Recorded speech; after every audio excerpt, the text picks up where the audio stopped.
महाभारत की कथा में आता है कि अर्जुन को एक बार एक नियम तोड़ने के कारण अकेले ही 12 वर्ष वनवास जाना पड़ता है। आइए जानते हैं आखिर क्या था वो नियम और क्यों तोड़ा था अर्जुन ने वो नियम। अज्ञातवास के दौरान पांडवों का विवाह द्रौपदी से हो जाता है।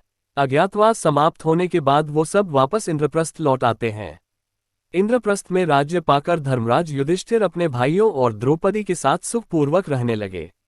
एक दिन की बात है, जब सभी पांडव राज्यसभा में बैठे थे तभी नारद मुनि वहां पहुंचे। पांडवों ने नारद मुनि का आदर सत्कार किया। वहां द्रौपदी भी आई और नारद मुनि का आशीर्वाद लेकर चली गई।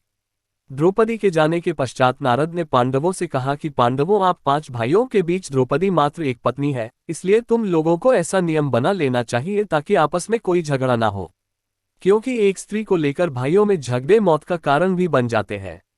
ऐसा कहकर नारद मुनि उन्हें एक कथा सुनाई। प्राचीन समय की बात है। सुंद और उपसुंद 2 असुर भाई थे। दोनों के बारे में ऐसा कहा जाता है, दोनों 2 जिस्म एक जान है। उन्होंने त्रिलोक जीतने की इच्छा से विधिपूर्वक दीक्षा ग्रहण करके तपस्या प्रारंभ की। कठोर तप के बाद ब्रह्मा जी प्रकट हुए। दोनों भाइयों ने अमर होने का वर मांगा। तब ब्रह्मा कहा, वह अधिकार तो सिर्फ देवताओं को है, तुम कुछ और मांग लो। तब दोनों ने कहा कि हम दोनों को ऐसा वर दे कि हम सिर्फ एक दूसरे के द्वारा मारे जाने पर ही मरें। ब्रह्मा जी ने दोनों को वरदान दे दिया। दोनों भाइयों ने वरदान पाने के बाद तीनों लोकों में कोहराम मचा दिया। सभी देवता परेशान होकर ब्रह्मा की शरण में गए। तब ब्रह्मा जी ने विश्वकर्मा से एक ऐसी सुंदर स्त्री बनाने के लिए कहा जिसे देखकर हर प्राणी मोहित हो जाए। उसके बाद एक दिन दोनों भाई एक पर्वत पर आमोद प्रमोद कर रहे थे। तभी वहां तिलोत्तमा विश्वकर्मा की सुंदर रचना कनेर के फूल तोड़ने लगी। दोनों भाई उस पर मोहित हो गए। दोनों में उसके कारण युद्ध हुआ। सुंद और उपसुंद दोनों मारे गए। तब कहानी सुनाने के बाद नारद बोले, इसलिए मैं आप लोगों से यह बात कह रहा हूं। तब पांडवों ने उनकी प्रेरणा से यह प्रतिज्ञा की, एक नियमित समय तक हर भाई द्रौपदी के पास रहेगा। एकांत में यदि कोई एक भाई दूसरे भाई को देख लेगा तो उसे 12 वर्ष के लिए वनवास होगा। पांडव द्रौपदी के पास नियमानुसार रहते। एक दिन की बात है, लुटेरों ने किसी ब्राह्मण की गाय लूट ली और उन्हें लेकर भागने लगे। ब्राह्मण पांडवों के पास आया और अपना करुण रुदन करने लगा।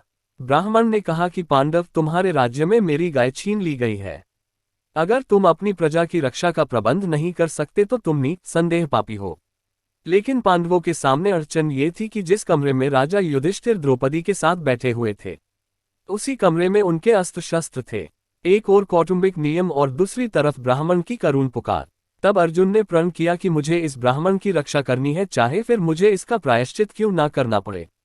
उसके बाद अर्जुन राजा युधिष्ठिर के घर में संकोच चले गए।